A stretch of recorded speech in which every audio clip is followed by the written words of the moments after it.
Pick up the brand new shirt over on prowrestlingtees.com/616entertainment. Look at this. Huh? You think you won't look good in this? Think again, wise guy. This video is also brought to you in part by the Patreon producers, without whom content like this would not be possible.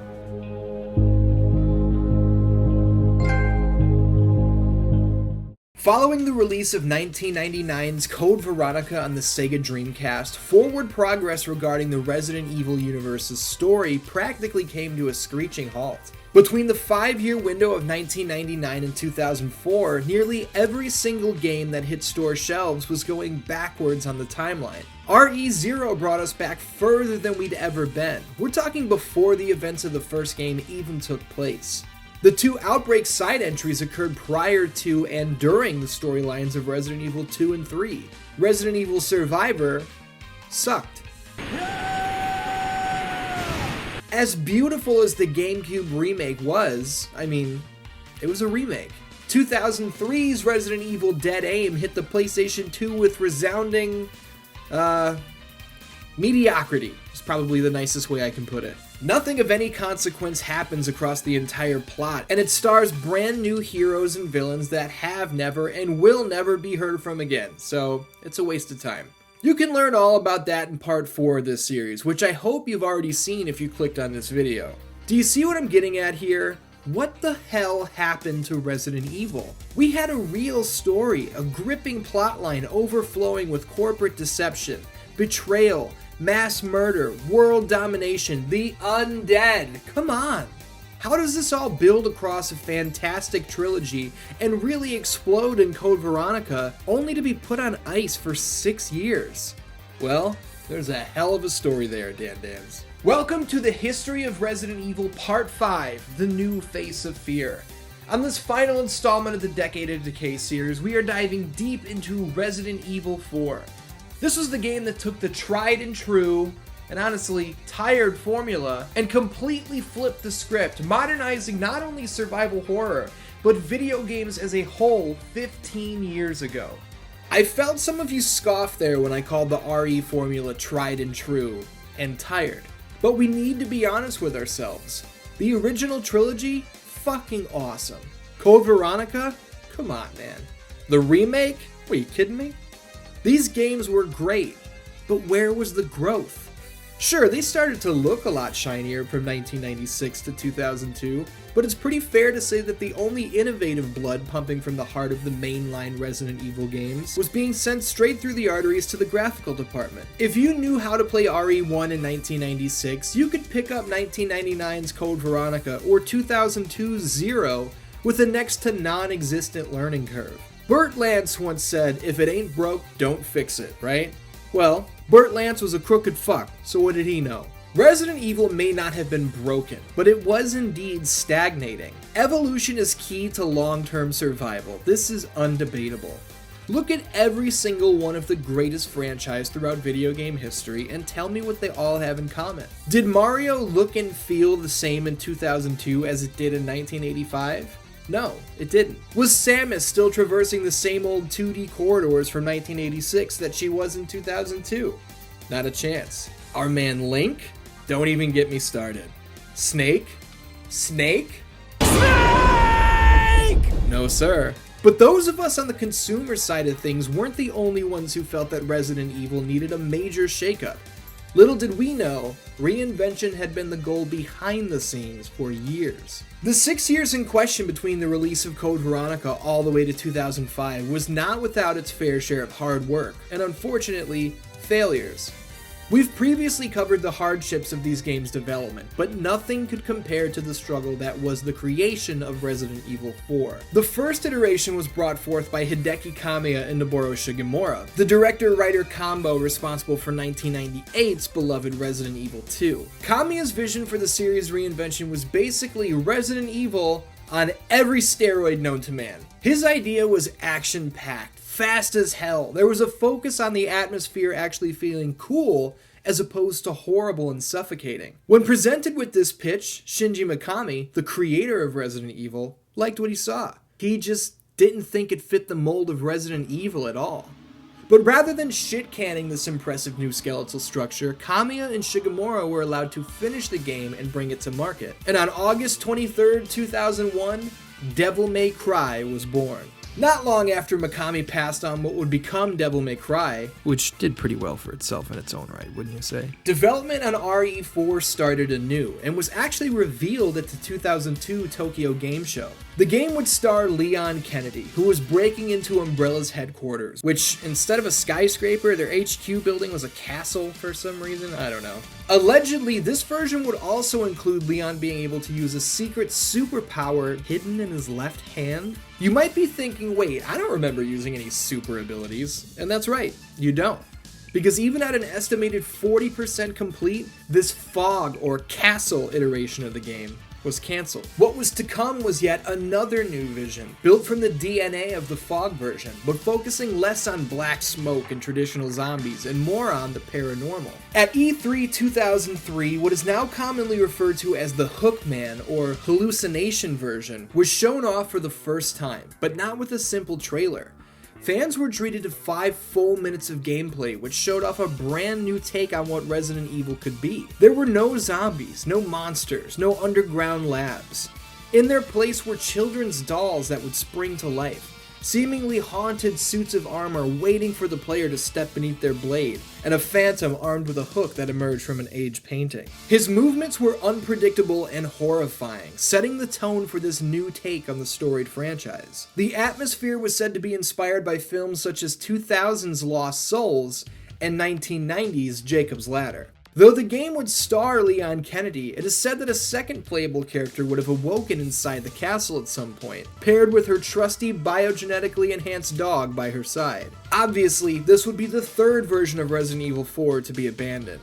But not all was lost, as Capcom would rework this script and publish it as a brand new IP, Haunting Ground, in April of 2005. After the cancellation of the extreme departures that were the fog and hallucination renditions, the final attempt saw a Resident Evil 4 that had gone back to basics. Traditional zombies were once again roaming the halls. This was Resident Evil. Right? Right. But it's not what Shinji Mikami wanted, goddammit! This version was cancelled so early into development that no one's ever even seen it. It was at this point that the man himself had had just about enough. Shinji Mikami, creator of the franchise, would take full control of the project. Mikami signing on as director would finally set the course for what we would all come to know as the final version of Resident Evil 4. Holy shit! Do you have any idea how much money all those stops and starts must have cost Capcom in the long run? An assload, that's how much. If you want something done right, you gotta do it yourself. That's an old cliche, but I think things only reach that cliched status if they're true and have been repeated for decades, right? To call Resident Evil 4 anything less than a paradigm shift would be selling it short. Mikami's vision for the future of RE was one that didn't include the Umbrella Corporation. And why would it? We're nearly 10 years deep in Resident Evil lore, and every single entry in the series followed the exact same structure. Umbrella bad, viral outbreak, zombies tyrant self-destruct. RE4's producer, Hiroyuki Kobayashi, put it bluntly to Nintendo Power in June of 2004. Why would the US government allow a company that developed the T-Virus, and in the end forced them to destroy an entire city, continue to exist? They wouldn't. And he's right. Can you imagine if the coronavirus was proven to be Coca-Cola's fault? That they were secretly testing some crazy new weaponized soda, things turned sideways, and the US military had to drop a nuke on Dayton, Ohio to contain the situation, causing the deaths of nearly 150,000 innocent people? Do you really think you'd still be able to go to the store and buy a case of Cherry Coke? I don't think so. They'd be shut down faster than that fancy swordsman in Raiders of the Lost Ark.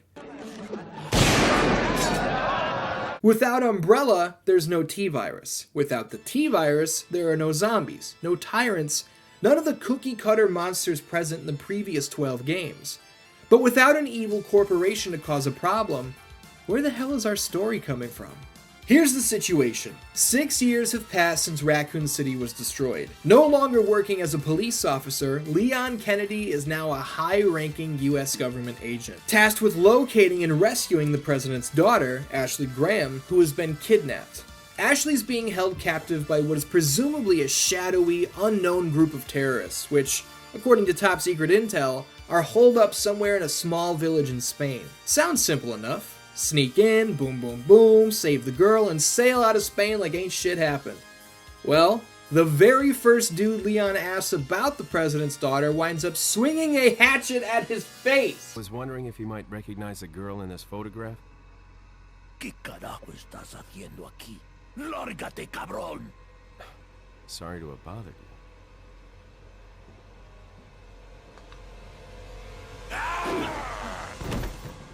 The house is swarmed by hostile villagers who have also seemingly done away with Leon's police escort. This is not good. Now might be a good time to address the revolutionary control system introduced in Resident Evil 4. The days of pre-rendered backgrounds had already been done away with in favor of real-time, 3D environments years prior. But now, the very concept of Resident Evil's fixed cameras would also be discarded, replaced instead with a camera situated over the shoulder of our main character, following the action wherever it goes. Lining up a shot in the original trilogy was a mixture of guesswork and luck. You really had to feel it in your balls before pulling the trigger, or you were at the risk of wasting ammunition. RE4's over-the-shoulder view, combined with a red dot laser sight affixed to each of Leon's weapons, gives the player full control over where each round will land. Shots to the legs can stumble or even drop an enemy, opening them up to close-quarters combat, either with the trusty knife or a wheel kick that would make Edson Barboza smile. Maybe you prefer taking opponents to Suplex City. That's up to you. Attacking the shoulders or hands can disarm certain enemies. Yeah, I said disarm. Some of these fuckers are carrying sickles, scythes, pitchforks, you name it. And you don't want them throwing these things, trust me. Whether we're aiming at an obscure treasure hidden somewhere in the environment or at the weak spot of a powerful enemy, one thing is for certain. Having the ability to finally pinpoint a shot is a change that was long overdue. And not to change the subject, but I'm not even speaking specifically about the Resident Evil franchise. Video games as a whole needed this evolution in control to occur in order to move forward. Look at the last 15 years in third-person shooters and tell me what you see. The Last of Us, Gears of War, Grand Theft Auto. Shit, even the Batman Arkham series, tell me, what do they have in common? Where's the camera? And the aiming reticle, is it locked in place? Or can you line that thing up anywhere you want? Yeah, exactly. Resident Evil 4 changed the way we play games forever. There's no way around it. Before we get any further, I do have to be completely honest with you guys about something. I've been totally upfront so far, so why stop now? We're already super deep in the weeds on how different Resident Evil 4 is and how much it's changed from its predecessors, but that change was not met with positivity from everyone. And I was one of those people. Now let me clarify and actually get my message across before you come at me with your pitchforks like you actually live in this fucked up village. Resident Evil 4 initially launched as an exclusive title for the Nintendo GameCube in 2005. I did not own a GameCube, but my tried and true friend, Bathroom Money Tim Ewers, did. My first experiences with Resident Evil 4 were, just like Code Veronica, from over his shoulder. And, I have to admit, I wasn't sold. I knew that what I was seeing was cool. It was really fucking scary. It was frantic. The enemies, from the jobbers all the way up the ladder to the new bosses, were so creatively designed. The environments, whether it was the village where we begin our journey or the unbelievable castle that houses several chapters in the middle of the story, were outstanding. You might notice that everything I'm saying is positive. So where does my complaint come in? Well, it's simple. I remember, clear as day, sitting in Tim's room. The dark blue carpeting, those angled ceilings adorned with posters of Stone Cold Steve Austin and Rob Zombie. I waited for him to finish a boss fight and I said, this is all really cool. It just doesn't look like Resident Evil at all. I really felt that way. Now, keep in mind, I was 14. I couldn't really wrap my head around the fact that these sweeping changes, this completely new vision, was exactly what Shinji Mikami was going for. It wasn't supposed to feel like the previous games. But to a kid, yeah, I didn't really get it. I didn't have the controller in my hand, but honestly, I wasn't really worried about it. This Resident Evil was not the one I'd grown up with, that was for sure.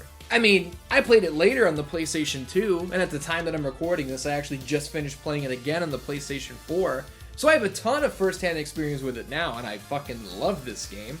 I'm just saying, at first, I was a little trepidatious, I was a little skeptical. Anyway, man, that was a hell of a detour. I'll tell you about one of the things that really, really disturbed me once I was in control, when I was the one playing, when it was my ass on the line rather than someone else's. The villagers speaking to each other fucked with me big time. Detrás. Why are these people? Bloqueale el paso. What are they planning? Chainsaw. The distant moans of the zombies were always creepy, but this was another ballgame entirely. These bad guys are not zombies, which the game goes out of its way to drive home on several occasions. These people are able to communicate with each other, formulate plans, and scream at you before they try and rip you apart. I think it's even scarier that it's not in English. I took a little bit of Spanish in my years, and while I'm nowhere near fluent, I know enough these days to get by. But back when I was 14, I didn't know whether to shit or eat bagels, so forget being fluent in 2 languages. This meant that one of them could have been screaming, "You go upstairs, I'll sneak in from the back," and I wouldn't have had any idea what was going on. In all actuality, when you can understand them, there's a lot of repetition involved, usually surrounding violent but vague threats or warnings to the rest of the village, but that doesn't matter. What matters is that I was shaking in my little boots, especially when that chainsaw fucker makes his first appearance. What more can you ask from a horror game? Leon's mission to rescue the president's daughter gets a lot more complicated when it's confirmed that, yeah, these insane shitheads did indeed murder his police escort. Great. But even without them, Leon's not alone. He runs into Luis Serra, a man who claims to be a former police officer from Madrid. There's not much time for hanging out though, as this hulking asshole shows up and slams the two of them through a table like he's the Big Show. Kinda looks like the Big Show. His name is Betorres Mendez. He's the head honcho of this village, and he acts as the muscle for this man, Lord Osmond Sadler, who is the lead antagonist of the game. These crazy villagers are not just people who suffer from violent mood swings and hate handsome Americans, no sir. They're infected with a parasite called Las Plagas, which roughly translates to the plagues. Here's the short version to catch you up to speed. Osmond Sadler became Lord Sadler when he created a bullshit religion, or cult, called Los Iluminados. Why did he do that? Because he wanted to gain control of the Las Plagas parasite and weaponize it, silly. He knew traces of Las Plagas had been hidden away underneath the castle owned by Ramon Salazar, a child nobleman in Spain. Through rigorous manipulation, Sadler convinced the young Salazar to denounce his Catholicism and live his life for Los Iluminados. And also to open the fucking basement so Sadler could send a team down there to find samples of Las Plagas, which they did, and that's how we got where we are today. The parasite has been controlled, mastered, and weaponized. These villagers' every move is dictated by Sadler, who controls them via the parasite that has embedded itself in their bodies and controls their brains. The whole kidnapping the president's daughter scheme was only step one. Sadler knew they'd send somebody to save her, and he was going to willingly let it happen, because he'd already injected a parasitic egg into her bloodstream. Ashley would return home and boom, she'd unwillingly spread the virus to everyone in the White House once the egg hatched. This was Sadler's grand plan for world domination. Once the American president could be controlled, Sadler intended to use him and his cohorts to open the doors to opportunity, allowing him to swoop in and take control when everyone was at their most vulnerable. It's actually a really well thought out plan if you think about it. But where were we? Oh yeah, the table spot. Unfortunately, in their days, Leon and Lewis have also both been injected with Las Plagas eggs, which is leading to unpleasant visions for old Mr. Kennedy.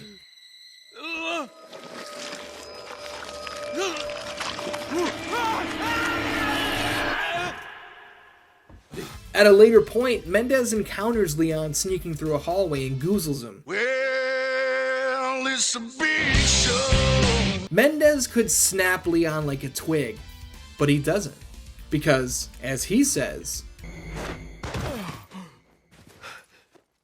You carry the same blood as us, it seems.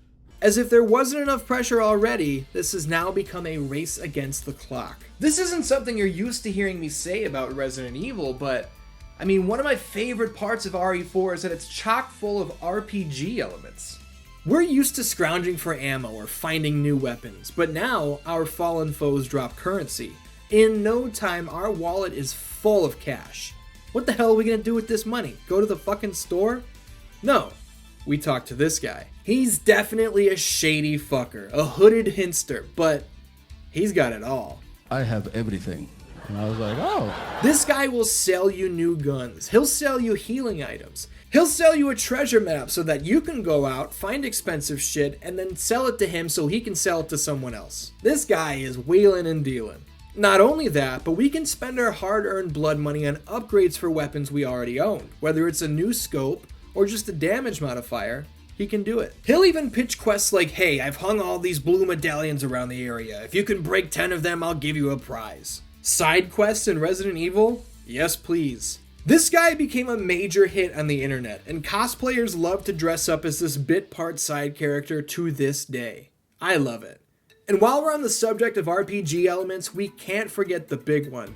RE4 introduces a brand new yellow herb, which, when combined with a green herb, won't just heal you, it'll permanently increase the size of your health bar as well. These features make the game inside the game even more immersive and addicting, which I'm all about. Leon's journey to track down Ashley Graham isn't going to conclude in this shitty little village, but his destination is not going to be easy to reach. Standing in his way are several big and bad bosses, the first of which... oh man. Look guys, I fucking hate the ocean. I hate large bodies of water, especially ones I can't see in. So of course, RE4's first big boss is a sea monster. Del Lago, as it's called, is a salamander that has been riddled with Las Plagas. It has mutated to an ungodly degree, growing exponentially in size and anger. This boss fight is a goddamn nightmare, that's all there is to it. Throw the fucking spear in his mouth, he deserves it for scaring me. But dangers under the water aren't our only issue. Up next is El Gigante.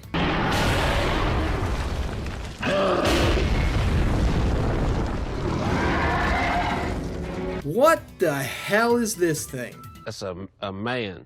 These guys are professionals at getting you to waste as much of your ammo as possible, so... God, these guys suck. Getting trapped inside of a cabin that's being swarmed by a seemingly endless horde of ganados isn't fun. Nor is our showdown with old Mr. Mendez. Well, it's a big show. Under that big coat, he's probably just a normal man, right? Wrong. He's Las Plagas up the ass. Killing Mendez was a huge turning point for me with this game, and really made me realize how big it is. With as many times as we've encountered this dude, I figured he was either going to be the final boss or like, at least the Goro to Sadler's Shang Tsung. But no, he's not. We kill him in the first third of the game, and the wheel keeps spinning. We've got Ashley by our side now, but good God, what's next?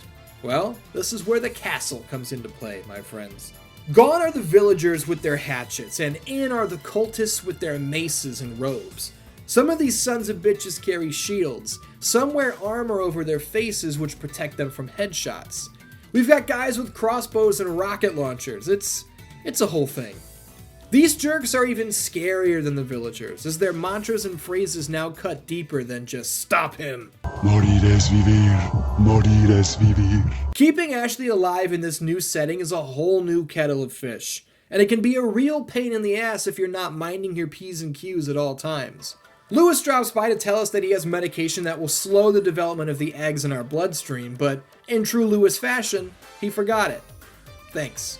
Very helpful. At least now we know there's hope. But who needs hope if you can't get past this guy? This whole castle is a death trap, I'm telling you. It's really great when you shoot an enemy and blow their head off, only for the parasite within to expose itself and attack, using its host body to get itself near you. It's just fantastic. Puzzles have always been a huge part of the Resident Evil... I can't say puzzle again. Pie? The Resident Evil pie? Equation? Whatever. RE4 shines in almost every area, and the puzzle department is no different.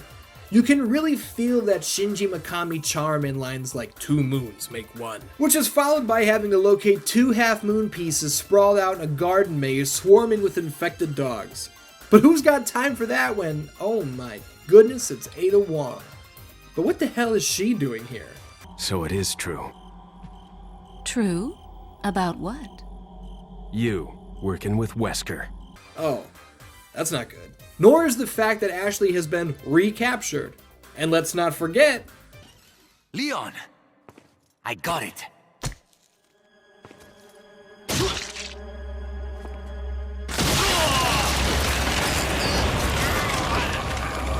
Lewis!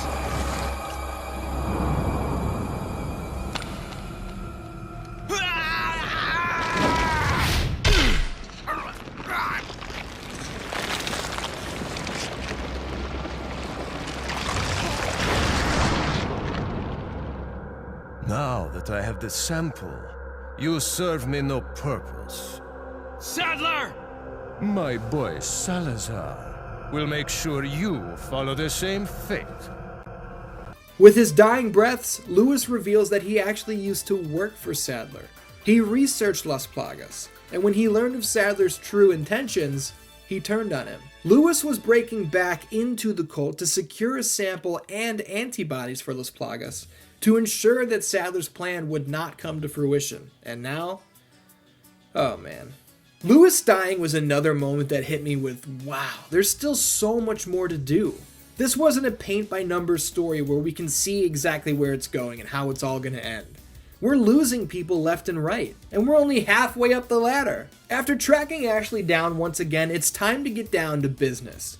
But in order to do that, we need to solve a puzzle. What do we have to do? Find a key in a barrel of skulls or something? No. How about we travel across this gigantic fucking platform, head down to an area in the castle that is seemingly located in the Earth's core or something, dodge these fire-breathing dragon turrets, and secure the broken segments of an art installation that will combine to make into a key. The locales in RE4 never cease to amaze. It's at this point that our little buddy Salazar has had just about enough of our shit. But rather than trying to kill us, he triggers a bunch of James Bond villainesque traps, which are easily thwarted. Salazar, while annoying and definitely evil, is actually a very sympathetic figure. He lost his family at a young age. He inherited this castle and, well, all the trouble he's in. He became the right-hand man of Sadler because he was alone. He was young. He was lost. Sadler brainwashed him into this. Salazar doesn't know he's a bad guy. The only father figure he has in life has convinced him that these things they're doing are for the greater good. But either way, fuck him. He puts every obstacle in our path that he possibly can. These horrifying insectoid bastards can go to hell. One of his heavies, Vertigo, can vertigo to hell. Two El Gigantes at the same time can go to hell. Whether he's a brainwashed kid or not, by the time we get our hands on him, it's clear that he must die. He's got a gigantic evil robot statue thing of himself in his own castle. He's gotta go. And he's like 3 feet tall. It should be simple. Just boot him in the fucking head like he's nothing, right? Well, not exactly. This is how it goes down. Mr. Kennedy, welcome.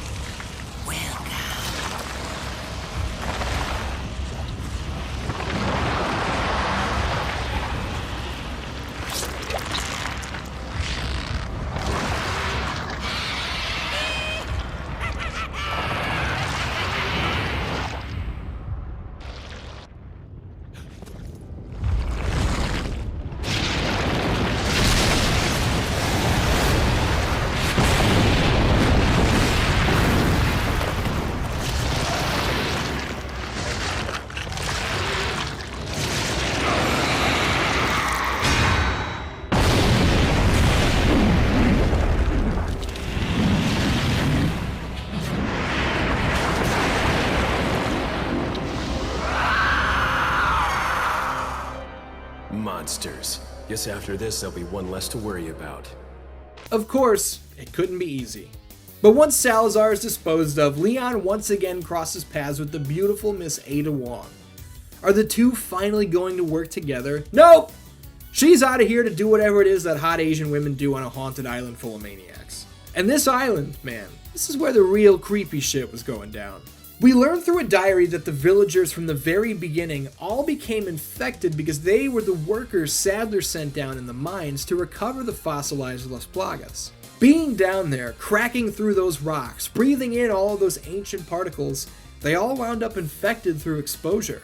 They're referred to as ganados, or the cattle, by the higher-ups. It may not look like it, but this old island actually has a laboratory built into it. This is where the bulk of Plaga's testing on human subjects was conducted. What, you thought El Gigante was born that way? The problem for us is that this torturous funhouse is home to several monsters that were abandoned, left behind, and cast aside as failures. Failures that we have to deal with. I present to you Exhibit A, the Regenerator. Holy shit are these guys frightening. Hearing their labored breaths in the distance is one thing, but actually dealing with them is another. These sons of bitches don't go down with just a few shots.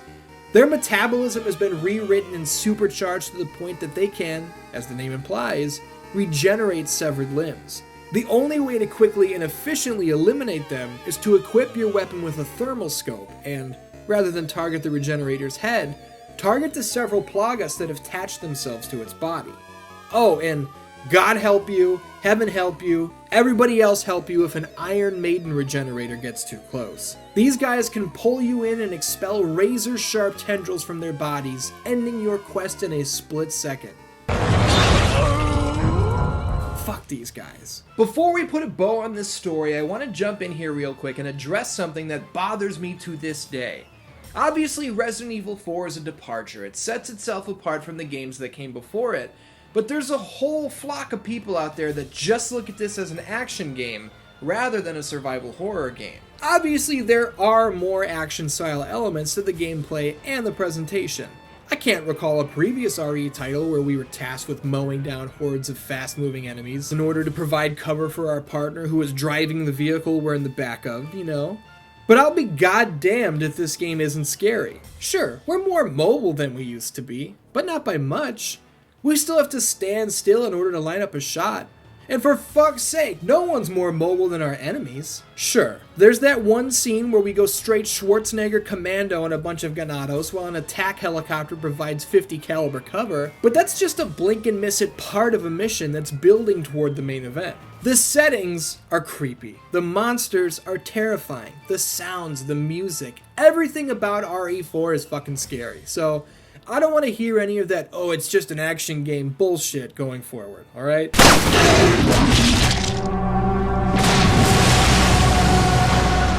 With Salazar out of the way, it's gotta be time to face the big boss, right?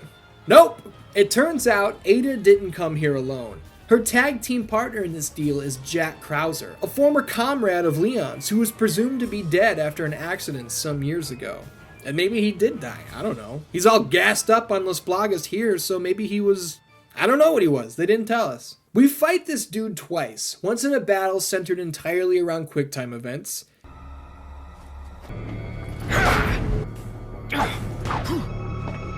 and once in a more traditional affair. If there's one portion of the game that I feel could have been cut, it's this. Krauser shows up for the first time like 85% of the way through the game. We, as the player, have no connection to this dude, and before any real questions about who he is or what kind of relationship he and Leon had, we kill him. What was the point here? This whole portion of the game is straight out of Metal Gear Solid. I don't hate it, it's odd, and it feels tacked on.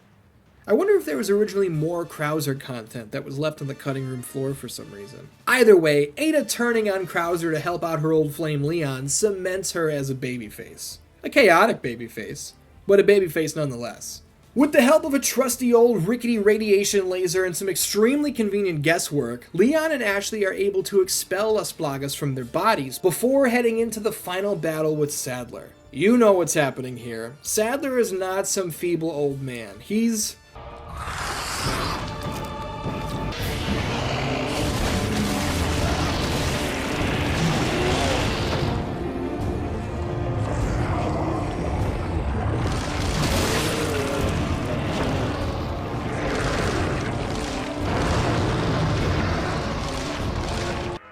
that is. I'll tell you what it is. It's the latest ghoul that will fall to an Ada Wong signature rocket launcher. Bye-bye.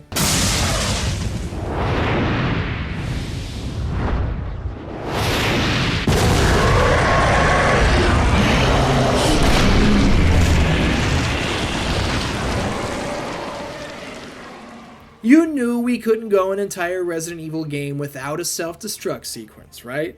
I mean, I realize this is a fresh start, the new face of fear, but some things truly never change. Ada disappears into the sky via her trusty helicopter, Leon and Ashley escape on a nearby jet ski, and the island explodes. Let me just state for the record, I hate this fucking jet ski part because this is where I died the most across the entire game because it's so fast twitch-based in regards to the falling debris in the game. It seemingly kill me sometimes for no reason, but whatever, it's not that big of a deal because the rest of the game is so good. This was Resident Evil 4. This wasn't just a revolution on the Resident Evil front, DanDans. This was a revolution for video games as a whole. Who knows where third-person games would be without Shinji Mikami and his team perfecting this brand new playstyle? But forget what I think for a second. What did the mass audience and critics think of Resident Evil 4?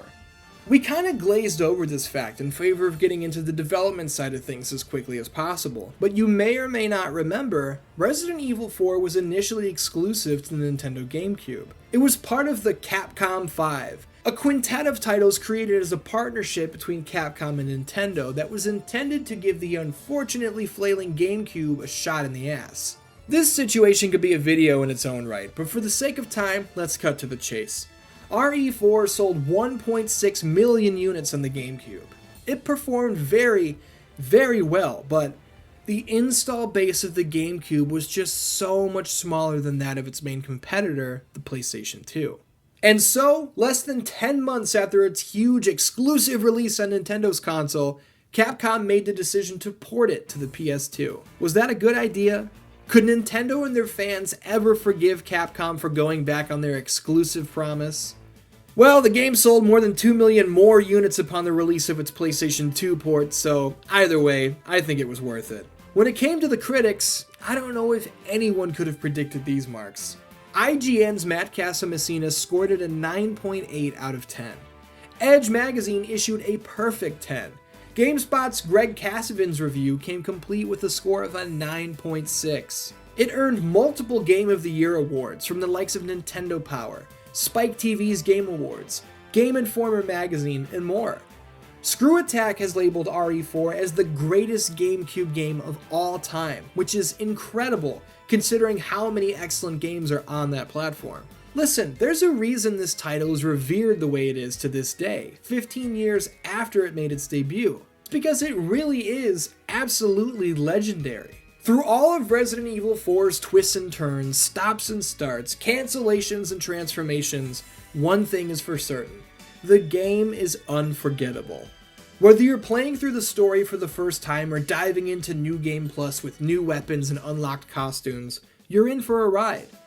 Maybe you're exploring the add-on content like Assignment Ada, which sheds a brighter light on her connection to Wesker, or ripping through the endlessly addictive Mercenaries mode with custom loadouts in search of a high score. It's impossible for this game to be boring. I had completely forgotten the extremely on-the-nose shout-out to the first Resident Evil movie with the hallway full of lasers. I was so entranced by the scenery and worried about what might happen while traversing the castle that I didn't realize that these animated suits of armor are pulled straight from the Hookman version of the game that was scrapped prior to release. It's crazy to see all these little ins and outs. I honestly feel like every time I pick RE4 back up, I discover something new. As I'm writing this script, I just finished playing it again on the PlayStation 4. Guys, I still have my OG PS2 memory card with my original save on it from more than a decade ago. And that save file, right there, is enough to transport me back to that moment in time. I remember sitting in my bedroom, after school, playing through this game for the first time, in awe of what I was seeing and feeling on a second-by-second basis. At this point in my life, my family had just moved from the neighborhood I grew up in, leaving my friends behind. I was starting high school with thousands of kids I had never seen in my life. My parents were well on their way to getting divorced, and it wasn't uncommon for the cold and dreary castles and villages of RE4 to feel safer than the very home I lived in. Video games are oftentimes looked at and described as an escape, a fantasy where we project ourselves when things maybe aren't looking so bright in the real world. And while this is true, and I thank RE4 for allowing me that fleeting respite, Resident Evil didn't act only as an escape for me in tough times. It acted as a platform for not only my imagination, but the imaginations of my brother and my friends. I've shared with you my stories of running around the neighborhood, from backyards to pool decks, shooting our toy guns at imaginary zombies and tyrants in the late 1990s. I've regaled you with my dad's shouts from down the hall while the AI were screaming nonsense during a playthrough of Outbreak. But I haven't gone into detail on what it was like creating these very videos. I haven't told you that bathroom money Tim Ewers, my oldest friend in the world, who I've mentioned no less than 10 times across these 5 installments, has texted me, telling me that he's been playing Resident Evil 7 with his wife and son. My brother, who lives nearly 2 hours away at this point, which means I don't get to see him, his wife, or their 2 kids as often as I'd like, calls me every time a new installment of this series premieres, leading to hours-long conversations not only about video games, but about our childhoods. You guys from all different states and countries, all different walks of life, are in the comments, sharing your stories of nearly shitting your pants the first time that dog jumped through the window. Resident Evil has a way of taking the absurdity of the undead and harebrained world domination schemes and implanting themselves not only in our minds, but in our hearts. I'll never forget the moments I've shared with people close to me that are in one way or another connected to Resident Evil. I'll never forget them as long as I live. Hell, I won't forget them even if I die and come back undead. You know how Nemesis kept saying, "Stars"? I'd walk around going, "Hey, remember that cool shit when the Tyrant broke out of that big-ass tube? It was pretty cool." The Decade of Decay series ends here, DanDans. We've covered the entire first 10 years of Resident Evil's existence. We've seen the franchise rise from the dirt of Sweet Home's grave, shamble from mansions and police stations in Raccoon City, all the way to villages and castles in Spain. From the T-Virus to Las Plagas. From the controllers in our hands to the blood in our hearts. We're all infected with the Resident Evil virus. And I don't think any of us would have it any other way. There it is, DanDans. Thank you so much for joining me for this, the history of Resident Evil, A Decade of Decay. Now, obviously, the series did not end in 2006, and you guys have asked me 1,000 times, are you going to cover Resident Evil 5? Are you going to cover Resident Evil 6? Are you going to cover Resident Evil 7? Are you going to cover Resident Evil 8? Never say never, but none of that is in the cards in the near future. I wanted to draw the line inside of that first 10 years because this is when the series really spoke to me, and these are the stories that I wanted to tell. The future holds many great things for this channel. Obviously, Triangle X Squared Circle is due for a second season. Mortal Kombat Monday Season 2 is going to happen in 2021. There are a couple things that I actually can't even tell you guys about yet, but it's all good news. If you enjoyed this series, please consider heading over to patreon.com/616entertainment and signing up at any level. Your support allows me to do what I love to do, which is this, and for that, I can't thank you enough. Until next time, I love you, and I will see you down the road.